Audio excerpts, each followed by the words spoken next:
Magandang umaga. Second attempt to do 21K. 1K, 3K, 5K,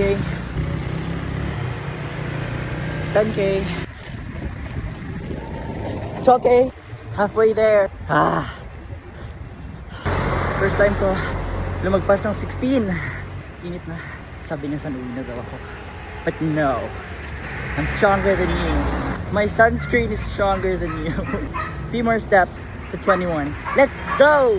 One last hydrate before we do one long run. Cool down na lang natin yung 3K. Sabi niya kaya yung 21.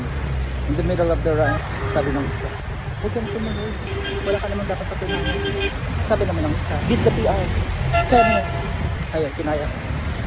And the runner me won again. Excited ako magsaing. Tapos, tuyo. Tapos, saging.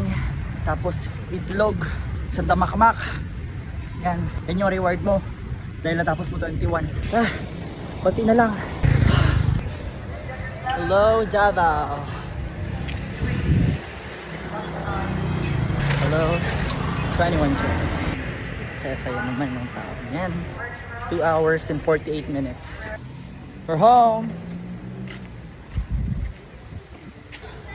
It's Sunday and we completed 21K. See you again next time.